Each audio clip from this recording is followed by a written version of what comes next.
بینەرانی بەڕێز و خۆشەویست ئەم کاتتان باش بە خۆشحاڵیەوە لە ئەڵقەیەکی نوێی بەرنامەی پرس پێتان ئەگەینەوە.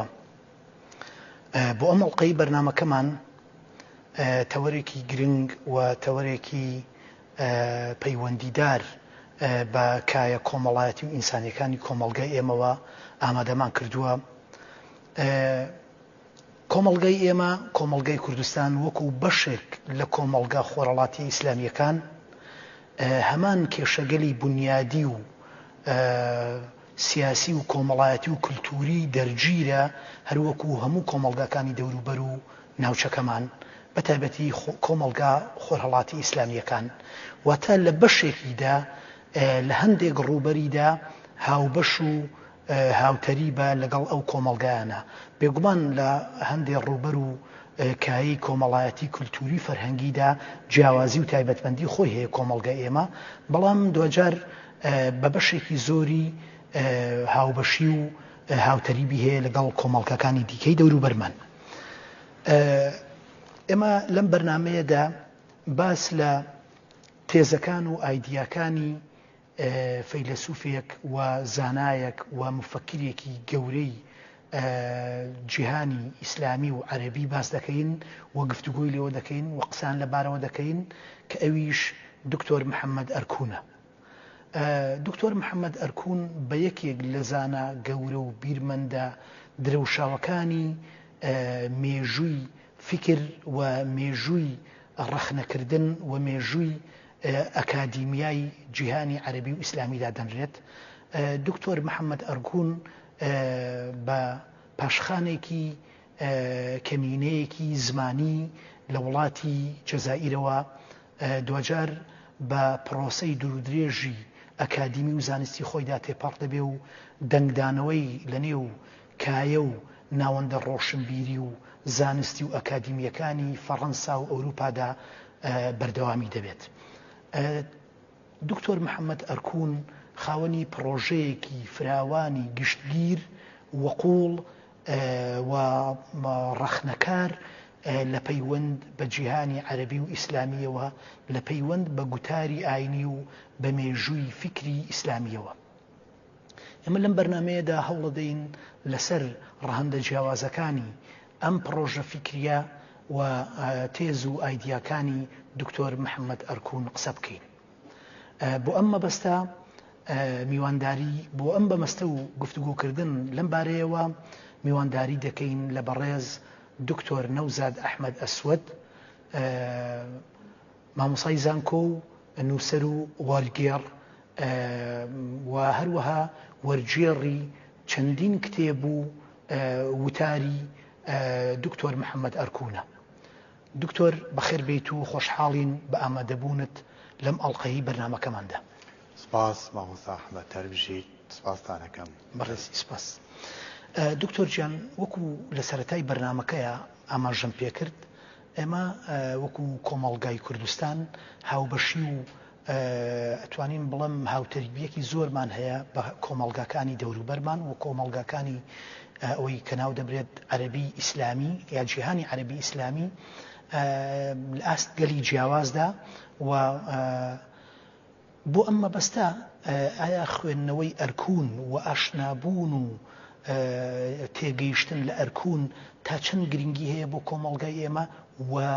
تایبەتتر ناوەندی ڕۆشنبیری و فەرهەنگی و ڕووناکبیری کۆمەڵگای ئێمە؟ فەرمووی. بێگومان کۆمەڵگەی کوردی و کۆمەڵگەی کوردستانی بڵێن ئەگەر بە شێوە جوگرافی و نەتەوەیەکە سەیری بکەین، بەشێکە لە دنیای عەرەبی ئیسلامی، نەک کۆمەڵگای عەرەبی، بەشێکە لەو جیهانەی کە بە جیهانی عەرەبی ئیسلامی ناوەبرێ. جیهانی عەرەبی ئیسلامیش سەرجەم ئەو نەتەوە و ئیتنیک و وڵات و گەلانی ئەو ناوچەیە ئەگرێتەوە کە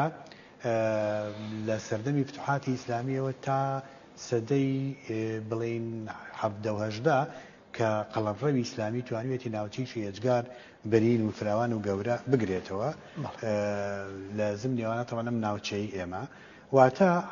دنیای یا جیهانی عەرەبی ئیسلامی بە تەنها وڵاتانی عەرەبی ناگرێتەوە، بەڵکو وڵاتانی کە ئاینی ئیسلام تا ئەندازەیەکی زۆر ئاینی زۆرینەیە یا بەشی هەرە زۆری ئەو نەتەوە و کۆمەڵگایانە باوەڕێن بە ئاینی ئیسلامی و بڵین پراکتیکی پرۆسە ئاینیەکانی ئیسلامەکەن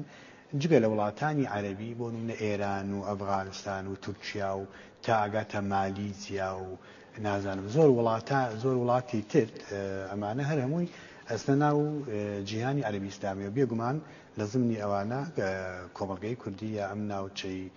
بڵین وڵاتی کوردستان کە بەشێکە لەوە و بەپێی ئەمەش کورد یا با بڵین تاکی کورد یا تا ئەگاتە بیرمەندانی کورد زانایانی کورد لە بواری ئاینی لە بوارەکانی ترە ئەمانەش بەشێکن لەو پێکاتە گشتیە بەشێکن لەو ئەوەی کە بڵین بە شارستانێتی عەرەبی ئیسلامی ناوەبرێ کورد وەکو نەتەوە وەکو تاگەکان کە چەندین زانای گەورەی تیا بوو ئەمانە هەر هەمویان ڕۆڵیان لە بەرەو پێشبردنی شارستانێتی عەرەبی ئیسلامی هەبووە کەواتە خاڵی هاوبەش لە نێوان نەتەوەکانی شارستانێتی عەرەبی ئیسلامی زۆرە و هەموو ئەمانە بە شێوەیەک لە شێوەکان هەوڵیان داوە و ئەو دەرەنجامە یا ئەو بەرهەمە زانستی و فکری تەنانەت ئەدەبیەش کە بەرهەمیان هێناوە هەمووی ئەرجێتە ناو شارستانێتی عەرەبی ئیسلامیەوە کەواتە کوردیش ڕۆڵی هەبووە لەو شارستانێتی کە بە شارستانێتی عەرەبی ئیسلامی ناوەبرێ و ئەمەش بێگومان دەرهاویشتەی جیاجای لێ ئەبێتەوە و کێشەی زۆرە و جیرۆگازی هەیە بابەتێکە ئاڵۆزە و چۆن سەری هەڵداوە چۆن پەرەی سەندەوە چۆن گەیشتۆتە ڕۆژگاری ئەمڕۆمان بۆچی ئەمڕۆ لەوە کەوتووە کە لە سەردەمێکی گەشاوەیە حەزارەتی عەرەبی ئیسلامی لە چقڵە ناوێکا بۆ ئێستا بۆ داکەوتووە یا تووشی انحیتاط بوو ئەمانە هەر هەمووی مێژوویکی دوور و درێژەوە و لە هەمان کاتا وەکوتم بۆچوونی جیاواز و ئاڵۆزیشی لەسەرا دەست خۆش بە دکتۆر هەڵبەت ئێمە لە سەرەتاوە وەکو سەرنجێک وەکو با بڵێن ئاماژەیەک لەبارەی ئەم ئەڵقەی بەرنامەکەمانەوە لەبارەی ئەم تەوەرەیەوە ئاماژەی پێ بکەین بۆ بینەرانی بەڕێز ئەوەیە کە بەڕاستی قسەکردن لەسەر پرۆژەی تیۆری فکری ڕەخنەیی دکتۆر محەممەد ئەرگون کات و مەودایەکی زۆری پێویستە و هەروە ئاسان نییە لا لێکردنەوە لە تەواوی ڕەهەند و ئایدیا و تێزەکانی ناو ئەم پرۆژەیە ئەو بێگومان ئەوە ڕاستە تەبەن هەڵبەت کە تەواوی پرۆژە فکریە ڕەخنەییەکەی دکتۆر محەممەد ئەرگونیش گرێدرا و با بڵێن گرێدرا و پەیوەندیدارە بە تەواوی مێژووی فکری ئیسلامیەوە و با بڵێن هەڵچوون و داچوونەکانی ئەم حەزارەتە و ئەو شارستانتی کە ناو ئەبرێت بە شارستانتی ئیسلامی بە تەواوی ئەو نەتەوە و پێکاتە جیاوازانەی کە لەناو ئەم چوارچێوەیەدا با بڵێن ئاماژیان پێکری و لە کۆمەڵ لە مێژوودا هەبوون ڕاستە بەڵام ئێمە لە تەورەی یەکەمدا ئەمانەوێت تەبانەما وەکو دەواازەیەک وەکو گرنگی خوێندنەوە و تێگەیشتن لە ئەرگون بۆ کۆمەڵگای ئێمە و بۆ ڕۆشنبیران و بۆ نووسەران و ئەو گفتوگۆ و جەدەلێک کە دروستی کا لە ناوەندی ڕۆشنبیری ئێمە ینی گرنگیەکەی ئەمە سەرەتا وەکو دەواازەیەک باسی ئەومان کرد کە بۆچی ئەرکوم گرنگە بۆچی ئێمە بەرنامی لەبارەوە سازەکەین هەڵبەت جەنابیشت پێش تەوەرەی یەکەم ئاماژە بەم کتێبی جنابێت بەم کە دەستە خۆش بێ کتێبێکی چڕوپڕ کتێبێک دەربارەی عەلمانیەت و ئاین هەڵبژاردەیەک لە بەرهەمەکانی ئەرکون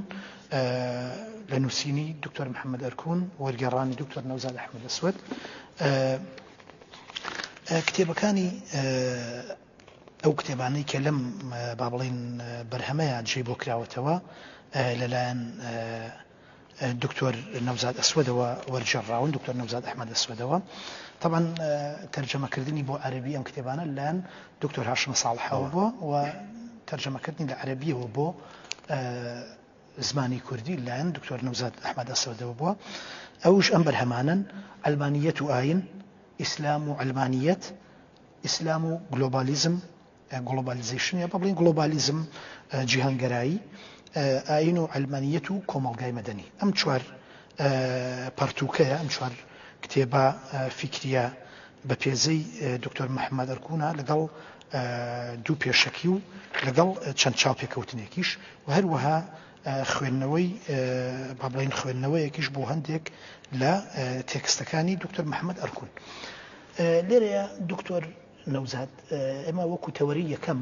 ئەمانەوێ باس لەوە بکەین یەکێک لە ئایدیاکانی دکتۆر محەممەد ئەرکون ئەوەیە کە باس لە الفاعلین الاجتماعیین یان بکرە کۆمەڵایەتیەکان ئەکات لە هەر کۆمەڵگایەکدا ئەم بکرە کۆمەڵایەتیانە دەبنە سەرچاوە بۆ بەرهەمهێنانی جۆرێک لە تێگەیشتن و ڕاوەکردن بۆ دەقا ئاینیەکان. دوجار ئەم جۆرە لە تێگەیشتن و ڕاوەکردن واتە تەفسیر و تەویل بۆ دەقی ئاینی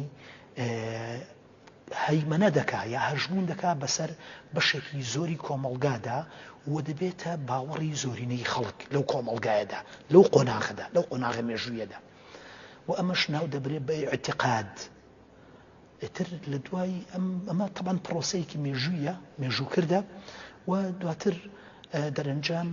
دەگاتە ئەو ڕادەی کە تەنان تەقدیسی یا با بڵین بە پیرۆزکردن پرۆسەی بە پیرۆزکردن ئەنجام بدرێت بۆ ئەم ئیعتقادە. لە کاتێکە ئیعتقاد باوەڕی زۆرینەی خەڵک لە کۆمەڵگایەکدا سەرچاوە دەگرێت لە تێگەیشتن و ڕاوەکردنی گروپێک لە بکرانی کۆمەڵایەتی لەو کۆمەڵگایەدا کە هەژبوونیان بەسەر کۆمەڵگاکەوە هەیە کە گوتاری ئاینی ئەوان و تێگەیشتنی ئاینی ئەوان و تەفسیر و تەویلی ئاینی ئەوان هەیمەنە دەکا بەسەر کۆمەڵگادا. دوجار ئەمە تەقدیس دەکرێت. ما لێرە ئەمەوێ با بڵین ئەمە وەکو کۆمنتێک وەکو ستەیتمێنتێک لە بەرنامەکەی خستمە ڕوو بەوەی ئەمە بکەین بە ئەو با بڵین ئەو هینەی کە لێەوە گفتوگۆکەمان دەست پێ بکەین بۆ تەوەرەی یەکەم. ئەمە یەکەم با بڵین. دوجار هەر ئەم هینە ئینتیدادی ئەبێت یا با بڵین درێژبوونەوەی دەبێت بۆ ناو دام و دەستگاکانی تریش. ئەمێ جەناب لەم بارەیەوە ڕوونکردنەوە و با بڵین شکردنەوەی زیاتر بی ئایا ئەمە با بڵین ئینسانی ئێمە یان ئینسانی هەر کۆمەڵگایەک هۆشیاری و ئاگایی هەیە بەرامبەر بەوەی کە ئیعتقادی زۆرینەی خەڵک لە قۆناغێکی مێژووییدا بەرهەمی خودی ئاین نییە. ئاین کراوەیە بەسەر فرەماناییدا بەسەر فرەڕەهەندیدا بەسەر ئەگەرە جیاوازەکاندا بەسەر تێگەیشتنی جیاوازدا بەڵکو کاتێک ئیعتقادی زۆرینەی خەڵک تەقدیس دەکرێت ئەوە جگە لە جۆری تێگەیشتنی گروپێکی بکەری کۆمەڵایەتی هیچی تر نییە. ئەم ئاگایی و هۆشیاریە لەبارەی ئەم جۆرە تەقدیزە تا چەند گرنگە کە یەکێکی وەکو محەممەد ئەرکون داهێنەرەتی دەیەوێ کۆمەڵگا و ناوەندی ڕۆشنبیری و فەزای ڕووناکبیری کۆمەڵگاکانی دنیای عەرەبی و ئیسلامی بەرەو ئەمە سەرنجڕاکێشێ. فەرموو لەم بارەیەوە بابزان. هەر حاڵ بڵێن تۆشتە زۆر وت و زیاد لە دەرگایەکت کردەوە و تەورە سەرچیەکە بڵێن نەمزانی چیە پرسیارەکە لەی کوێیە. بە هەر حاڵ تۆ کە باسی الفاعلون الاجتماعیون یان بکەرە کۆمەڵایەتیەکانەکەی لە ڕاستیە ئەمە زاراوەیەکی سۆسیۆلۆجیە و بیرمەندانی نیوەی یەکەمی سەدەی بیستەم ئەوانەی لەو بوارایی شەکەن بڵێن ئەوان ئەو زاراوەیان داێناوە لە جیاتی مرۆڤ لە جیاتی بڵێن تاک یا ئینسان بڵین بکەری کۆمەڵایەتی بەکارێنن. بۆچی لەبەرەوەی کە ئەم خەڵکە ئەم بەشەرانە بە تایبەتی لە دوای شۆڕشی پیشەسازی لە سەدەی 19 ئەنجا شۆڕشی زانستی شۆڕشی تەکنۆلۆژی تا ئەگاتە ڕۆژگاری ئەمڕۆمان بەشەریەت بەگشتی بە ئەگاتە ئەندازێک لە پێشکەوتن کە هەموو تاکەکانی کۆمەڵگا نەک بەتەنە گروپێکی دیاریکرێک و گروپی ئاینی کە لە سەدەکانی پێشوە باو بوو یا زاڵ بوو ئێستا هەموو گروپە جیاجیەکان کە گروپ لەم ڕۆژگارەی ئەم ڕۆمانە ئێجگار زۆر و هەر هەموو ئەمانە بەشدارن لە بڵین پێکەنانی ئەم تەرکیبە کۆمەڵایەتی جیاوازەی هەیە و ئەم پێشکەوتنە گەورەی کە ئەمڕۆ لە هەموو ئاستەکانە لە هەموو کە معریفەکانە لە هەموو بڵین مەجالێکە دروست بووە. ئەمانە هەموو ئینسانەکان بەشێکن لە فاعلی اجتیماعین لە بکەری کۆمەڵایەتی بۆ پێی کە کۆمەڵگا چییە ئەگەر تاکەکان نەبن. یعنی کۆمەڵگا کە دوو ڕەگەزە سەرەکیەکە لە خۆگرەی چەند پەیوەندی کۆمەڵایەتیات ئەوی تریان دیاردەی کۆمەڵایەتیە پەیوەندی کۆمەڵایەتی چییە بەبێ بکەری کۆمەڵایەتی کە تاکەکانیان بەشەرەکانن. ئەمە تەناوەکو بڵین ڕوونکردنەوەی ئەو زاراوەی کە ئەرکون لە ناوەندی ئەکادیمیای ئەوروپی بەگشتی و فەڕەنسی بە تایبەتی هێنێتە ناو ئەکادیمیای عەرەبی لە ڕێیا 6 ساڵەوە بەڵام ئەمەی کە تۆ ئاماژەت بۆ کرد زیاد لە فەزایەکت بۆ کردەوە یعنی ئەگەر من کۆیان کەمەوە ئەو بابەتانی تۆ باست کردن ڕەنگە ئەوە بڵێم کە ڕاستە ئاین لە دوو ئاستا باسەکرێ هەم ئەرکون خۆی لە میانی لێکۆڵینەوە زانستی و ئەکادیمیەکانە پرۆسەی کردووە و هەم بەر لە ئەرکۆنیش یعنی وەختە بڵێم لە سەدەی هەژدە و نۆزدەوە لە دنیای ئەوروپیا و لە نیوەی یەکەمی سەدەی بیستەم بە دیاریکراوی نقطەی انطلاق لێەوە تا ئەمڕۆ لە دنیای عەرەبی ئیسلامیە لەو دوو ئاستەیە لێکۆڵینەوەی زانستی لەسەر ئاین و پەیوەندی بە مێژوگەرای ئاینی و ئەنجادیاردەی کۆمەڵایەتی کراوە یعنی ئاین لەکوێیە پەیوەستە بە مێژوو و ئەم مێژوگەرایی ئاین لەکوێیە پەیوەستە بە کۆمەڵگا کە وەکو وتم بکەرە کۆمەڵایەتەکان دەوری سەرچیان لە زوانی کۆمەڵگا هەیە ئەم دوو ئاستەی کە ئەرکون و زۆربەی هەر زۆری بیرمەندانی ئەم بوارە باسیەکەن ئەوەیە کە ئاین لە ڕاستیە ئەگەر ئاینی ئیسلام بە دیاریکراوی وەربگرین لەبەرەوەی ئەرکۆن هەموو بڵین بابەت و لێکۆڵینەکان لەسەر ئاینی ئیسلامە لە هەندێک کتێبانە بێ بە گشتی باسی ئاینەکانەکە بە تایبەتی سێ ئاینە سەرچەکەی ئیسلام و مەسیحی و ئاینی جوولەکە بەڵام هەموو نووسینە پراکتیکیەکانی لەسەر ئاینی ئیسلامە بەو پێی کە لە ئاستی یەکەمە تێکست هەیە تێکستێکی گشتی هەیە بۆ سەرجەم ئەوەی کە لە سەرەتای بەرنامەکە باسمان کرد وتمان شارستانیەتی عەرەبی ئیسلامی بەعی بۆ سەرجەم ئەو نەتوانەی کە وەکو معتەقد تۆ ئاماژەت بۆ کرد وەکو ئاعتیقاد ئاینی ئیسلامیان وەرگرتووە تێکستێکی گرنگ سەرەکی هەیە کە قورئانی پیرۆزە و لە دوایە جۆری باسکردن جۆری تەفسیر و جۆری تێگەیشتن لەم تێکستانە کە ئاعتیقادێکی دروست کردووە لە ڕاستیە ئەم ئاعتیقادەی ئەمڕۆ باوە لە ناو کۆمەلگا جیاوازەکانی شارستانیەتی عەرەبی ئیسلامیە وای کردووە کە ئەم کۆمەلگایانە چەق بەستوو بن و لە ئاستێکا بمێننەوە کە نەتوانن مواکەبەی پێشکەوتنە گەورەکانی مۆدێرنە و پێشکەوتنی زانستی و تەکنۆلۆژی و تا تەنانەت ئەلکترۆنیش بکەن واتە لێرەیە جیاوازیەک یا دابڕانێک یا دوورکەوتنەوەیکی زۆر هەیە لە بینی تێکستە ئاینیەکان تێکستی دامەزرێنەر تێکستی دامەزرێنەری ئاینی و لە بینی ئەوەی کە لە ئاستی کۆمەڵگا پرۆساکرێ ئەم بۆشایە گەورەی لە بینی تێکست و لە بینی پرۆسە کۆمەڵایەتیەکانە هەیە وای کردووە کە بڵین ئاینی ئیسلام لە ماوەی چەندین سەدەی ڕابردووە ئەمەنە کێشەی گەورەی تیا دروزووە لە ڕووی نەخوێندنەوەی کەلەپوری عەرەبی ئیسلامی وای کردووە کە ئەم کێشانە بە ئەندازەیەکی زۆر کەڵەکە بن و ئەم کێشانە لە شارستانیەتی عەرەبی ئیسلامیە وای کردووە کە هەم فرەیی لە ناو جۆری پرۆسەی سروتە ئاینیەکانە دروست ببێ و هەم بە شێوەیەک لەو تێکستانە تێبگەن کە کۆمەلگای لە ئاستێکی چەقبەستووی ستاتیکە هێشتۆتەوە ستاتیک بە پێچەوانی دینامیک ئەگەر کۆمەلگای ئەوروپی بە کۆمەلگای دینامیک ناوبەرین بۆچی کۆمەلگا ئەوروپیەکان کۆمەلگای دینامیکی کۆمەلگای جوڵاوە کۆمەلگای بزاوتە کۆمەڵایەتیەکان بۆەوە ناوەبرێ بۆچی کۆمەلگای شارستانیەتی عەرەبی ئیسلامی تا ئەندازەیەکی زۆر کۆمەلگای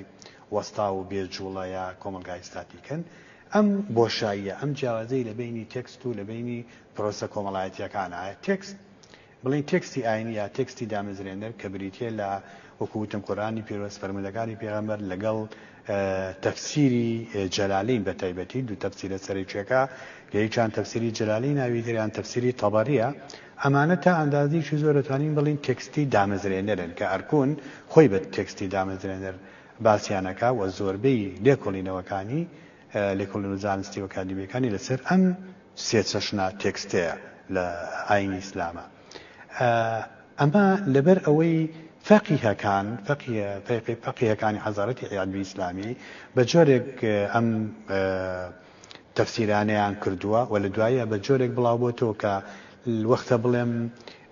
10 سەدەیە دەستکاری نەکراوە یا 12 سەدەیە ئەم چەشنە تەفسیر و ئەم تێگەیشتنە بۆ تێکستی ئیسلامی هەیە و بۆ خودی ئاینی ئیسلامیش هەیە کە لە هەمان ئاسا لە هەمان تێگەیشتە لە هەمان تەفسیرا ماوەتەوە و چۆتە ناو بڵین سەرجەم بڵین مەفسەڵە جیاوازەکانی کۆمەلگاکانی حەزارەتی عەرەبی ئیسلامی ئەمە وای کردووە کە ئەم کۆمەلگایانە تا ئەندازەیەکی زۆر کۆمەلگای چەقبەستوو بن، کۆمەلگای جێگیر بن. ینی چی کۆمەلگای جێگیر؟ یان چی منەڵێم لە ماوەی 10 سەدەیە ئەم کۆمەلگایانی ئێمە ئەم کۆمەلگایانی لە ناو شارستانەتی عەرەبی ئیسلامین بۆچی لە یەک ئاستا ماونەتەوە؟ بۆچی ناگەنە ئەو پێشکەوتنە گەورانەی لە ئەو بەری دەریای سپی ناوەڕاستەیە کە شارستانەتی خۆر ئاوایی و ئەوروپی بەگشتی؟ تەمان ئەمە بابەتیشی ڕێژەیە، مەرج نییە لە هەموو ئاستێکە هەمیشە ئەوان زۆر پێشکەوتوتر بن ئەو بەری دەریای سپی ناوەڕاست کە ئەوروپیە و ئەم دیوی کە کۆمەلگای شەرقی هەمیشە دواکەوتو بن، بەڵام تا ئەندازەیەکی زۆر وایە، تا ڕێژەیەکی زۆر ئەمە ڕاستە. بۆچی ئەمە وایە؟ لەبەر ئەوەی ڕەنگە پشێت بڵێم لەم ناوچانی ئێمە لە ناوچەی خۆرهەڵاتی ناوەڕاستە ئاین بە پرۆسەی ریفۆرمی ئاینیا تێنەپەڕیوە. ئاین هەمان ئەو ئاینەیە کە لە سەدەکانی ناوەڕاست و پێش سەدەکانی ناوەڕاست هەبووە تا ئەگاتە ڕۆژگاری ئەمڕۆمان هەمان تێگەیشتنە بۆ ئاین، هەمان تەفسیرە، هەمان پرۆسەی سروتە ئاینیەکانە، لەگەڵ ئەوەی دنیا چەند پێشەکەوێت کۆمەلگاکان تا چه ئەندازێک پرۆسەی ژیانیان ئەگۆڕێ کە چی تێگەیشتن بۆ ئاین لەسەر هەمان ئەو تێگەیشتانەیە کە لە سەدەکانی ڕابردووە هەبووە و گەیشتە کۆمەلگاکانی ئەمڕۆمان. یعنی ئەمە مامۆستا ئەحمەد بەر ئەومانە بە کە بڵین ئێمە بە دیوێکە کۆمەلگاکانی خۆر هەڵات بە دیوێکە لە ئاستی سەرەوەیە لە ڕووکارە بە کۆمەلگای پێشکەوتووە بە کۆمەلگای مۆدێرن تەماشاکرێ، بەڵام لە ڕاستیە کۆمەلگای دێین کۆنن، یا با بڵین هەمان ئەو کۆمەلگایانن کە تێگەیشتنێکی کۆن و دێرین و بڵین تێگەیشتنی سەدەکانی ناوەڕاستیان هەیە بۆ ئاین. ئەمە وای کردووە کە دژێکیە یا دژایەتیشی زۆر لە کۆمەلگاکانی خۆرهەڵاتە دروست بێ، بەو پێی بە جۆرێک هەوڵەدەن بگەنە ئاستی کۆمەلگا پێشکەوتوەکان یا شارستانیە پێشکەوتوەکان یا کۆمەلگا پیشەسازیە پێشکەوتوەکانی دنیاوە لە لایەکی ترەوە بینی هەل لە جێ خۆیانە ئەمێننەوە. لە یەک کاتا کۆمەلگاکانی خۆرهەڵات ناتوانانی یەک سیما یان یەک شێوە یەک فۆرمی بدەیت تێ بڵێ کۆمەلگای پێشکەوتون یا کۆمەلگای مۆدێرنن یان کۆمەلگای دواکەوتوی سەردەمی سەدەکانی ناوەڕاستن. ئەمە وای کردووە کە تێگەیشتن بۆ ئاین لەم کۆمەلگایانەی ئێمەیە تێگەیشتێکی زۆر کلاسیک و زۆر دواکەوتوانە بێت. یعنی ئەگەر بشێت هەمان بۆچوونی ئەرکون لەم کتێبانەیە بێنینەوە ئەڵێن بەهۆی ئەوەی کە ریفۆرمی ئاینی لە ناو ئاینی ئیسلاما نەکراوە، هەمان ئەو تێگەیشتانەی کە فەقیهە کۆنەکان بۆ تێکستە دامەزرێنەرەکان هەیان بووە تا ئەمڕۆژ هەر هەمان ئەو تێگەیشتانەیە، تا ئەمڕۆژ لە ناو حرام و حەڵاڵ لە ناو بڵین ئەوەی کە ئاین تێکەڵ بە نەریتی کۆمەڵایەتیە بێ ئەو تێگەیشتنە وەکوتم تێگەیشتنە کۆن و تێگەیشتنە خراپەی تێکستی ئاینی کە هی سەدەکانی ناوەڕاستە گوازراوەتەوە بۆ ڕۆژگاری ئەمڕۆمان لەگەڵ نەریتی کۆمەڵایەتی نەریتی دواکەوتنانی کۆمەلگاکانی ئەم ناوچەیە کە تێکەڵە بن ئەبینی کۆمەلگایەکی ناجێگیر، کۆمەلگایەکی پەرت بڵین ناجێگیر یا کۆمەلگایە کە ناتوانێت کۆمەلگایەکی متەجانیز بێ لە ناویەکە. بۆیە هەرچی بڵین بیری خورافی و بیری دواکەوتو یا ئەو هەموو شتانەی کە ئەبن بەڕێگە لەبەردەم پێشکەوتنی کۆمەڵایەتی لەم کۆمەلگایانە لە کۆمەلگاکانی خۆرهەڵاتی ناوەڕاستە تا ئەندازێکی زۆر پرۆساکرێن. بۆیە ئەبینی تا ئەمڕۆژ لە کۆمەلگای ئێمە هەموو نەریتە کۆمەڵایەتیەکان لەوانە ژن کوشتن، پشتنەوەی شوورەیی یا ئاری غەستی ئار یا کۆمەڵێک بابەتی تریەوانی کە لەم کۆمەلگانەی ئێمە بە ئەندازێکی زۆر باوە و پاساوی ئاینی بۆ ئێنرێتەوە ڕەنگە هەنێجار بەهۆی ئەوەی کە ناڵم ئەو تێگەیشتە دێرینەی یا و تێگەیشتە کۆنەی سەدەکانی ناوەڕاست ماوە تەنانەت بۆ پاساوهێنانەوە بۆ ئەو نەریتە کۆمەڵایەتیانە تێکستی ئاینی ژێننەوە بۆی ڕەوایی بدرێ بەو نەریتە کۆمەڵایەتی کە لە ناوچەکانی خۆرهڵاتی ناوەڕاستە هەیە. بە ئەندازەیەکی زۆر ئەمە پەیوەندی بە نەخوێندنەوەی زانستیانەی تێکستی ئاینیەوە هەیە. یعنی ئەتوانین بڵین لە کۆمەلگاکانی خۆرهەڵاتی ناوەڕاستە تا ئەمڕۆژ ئاین بە پێی پێشکەوتنە زانستی گەورەکان نەخوێنراوەتەوە کە لە پووری ئاینی خوێندنەوەی بۆ نەکراوە بەو پێی کە ئەمڕۆ زانست پێگەیشتوە. زانستی مەبەستم لە زانستە مرۆڤایەتی و کۆمەڵایەتیەکانە. تا ئێستاش تێگەیشتن لە ئاین تێگەیشتنیی کەلەپوریانەیە. تا ئێستاش خوێندنەوەی ئاین لە لای ئێمە لەم ناوچانە تێگەیشتنی یا باونەی خوێنەوەیکی کەلەپوریانەیە بۆ ئاین. ئیتر ئەمە محەممەد ئەرکون ئەمە ئەباتە سەرەوەی کە بۆچی کۆمەلگاکانی ئێمە یا بۆچی بیری تونندڕەوی و گروپ و حزبی تونڕەوی ئاینی بێگومان بۆچی لەم ناوچانە بە ئەندازیی زۆر دروستە بن سەر هەڵەدەن و ڕۆڵیان هەیە و ئەتوانن تا ڕادێکی زۆر ئەم کۆمەلگایانە بشێوێنن و بە ژمارەی زۆر ئەم گروپانە دروست ببن کە ڕەنگە دیارکردنیان ئەنساری سونە و تا ئاگاتە داعش و ئەمانە بۆ لەم ناوچەیە ئەتوانن ئەمە بکەن و ئەتوانن ژمارەیەکی زۆری گەنج لە دەوری خۆیان کۆ بکەنەوە پرۆسی بکەن. ینی سوپای گەورە دروست بن و بگرە هێزە گەورەکانی دنیا وا لێ بکەن کە حسابیان بۆ بکەن و ناچارمن ڕوبەڕویان ببنەوە. مەبەستم ئەو وڵاتە زلهێزانی کە بە دنیای تەکنۆلۆژیا و چەشی پێشکەوتووەوە ڕوبەڕووی ئەم هێزانە ئەبنەوە بۆ لەم کۆمەلگانەی ئێمە ئەم هێزانە دروستە بێ. یعنی بڵین بۆ بیری تونڕەوی دروستە بێ، بۆ دۆگماتیزم لەم کۆمەلگایانە هەیە. ئەمە محەممەد ئەرکون هەموو ئەو کێشە ئاینی و کۆمەڵایەتیانەی لە ناوچەی خۆرهەڵاتی ناوەڕاستە هەیە ئەگەڕێنێتەوە بۆ ئەوەی هەم ریفۆرمی ئاینی نەکراوە لەم ناوچانی ئێمە، هەم خوێندنەوەیکی زانستی بە پێی میتۆدە زانستیەکان بۆ تێکستی ئاینی و بۆ کەلەپوری ئاینی بە تایبەتی بێگومان ئیسلام نەکراوە. ئەمە وای کردووە کە بەڕاستی بابەتی کەلەپوری ئاینی و تێگەیشتن لە ئاین و ئەوەی تۆ ناود نامعتەقەدی دینی ئەمانە هەمووی ببن بە کێشەی ئێجگا زۆر گەورە لە کۆمەلگاکانی خۆرهەڵاتی ناوەڕاستە. لەوانەیە کۆمەڵێک بیرمەند بە کاریگەری پێشکەوتنە گەورەکانی دنیا لە زانکۆکانی ئەوروپا وڵاتانی خۆر ئاوایی و هەوڵێکیاندا بێ بە تایبەتی لە نیوەی یەکەمی سەدەی بیستەمە ئەوەی کە پێوترێ ڕێنیسانسی عەرەبی ئەگەر بشێت ئەم قسەیە ڕاست بێ، یعنی لە نیوەی دووەمی سەدەی نۆزە تا نیوەی یەکەمی سەدەی بیستەم سەدەیەک کە بە ڕێنیسانسی عەرەبی ناوەبرێ کۆمەڵێک بیرمەند سەر ئەڵهەڵەدەن هەوڵەدەن جۆرێک لە گۆڕانکاری لە تێگەیشتن بۆ ئاین دروستکەن. لەوانەیە تاحسێن دەستپێشەریکی گەورەی کردبێ لە کتێبی فی الشعر الجاهلی کە پرسیار دروستەکە لەسەر و ڕابردووە. ترتر لە تاحسێنەوە تا ئاگاتە محەمود ئەمین العالم تا ئاگاتە ئەحمەد ئەمین تا ئاگاتە ئەوانەی تیرۆرەکرێن بەر لە صادق جەلال العەظەم في نقد الفكر الديني فرشفودة ئەوانە بەهەرحاڵ ئەمانە تا ئاگاتە نەسر حابەت ئەموزەید و محەممەد ئەرکون و طەیب تیزینی و کەم نین ئەو مفەکرانەی کە لەو بوارە هەوڵەدەن کە تێکستی دینی یا ئاین لە چوارچێوە داخرا و دەربێنن، بەڵام هێشتا کاریگەریەکەیان بۆ ئەندازەیە نییە کە کاریگەری ڕێکخراوە توندڕەوە چەکداریە ئەمانەکە بڵین ئەیان بێت و ئەتوانن ڕوتی کۆمەلگا هەر بەو ئاراستایە ببن کە ئاینێکی دۆگمایە ئاینێکی داخرا و زاڵ بێ بەسەر کۆمەلگا. دەست خۆش بن دکتۆر، ئێمە بابەتەکەمان لەبەرەوەی هەڵەگرێ با بڵین ئەگەر پێت باش بێ بۆ ئەڵقەیەکی تر درێژە بە گفتوگۆکەمان نەدەین. مامۆستا ئەحمەد قسەمان درێژە بە گفتوگۆکەمان نەدەین ئەگەر پێت باش بێ، بۆیە بەڵام لێرە ئەم ئەڵقەی بەرنامەکەمان تقریباً گەیشتە کۆتایی، بۆیە ناچارین بە ئیجباری ئەبێ بەرنامەکەمان ڕابگرین ئەفۆنکە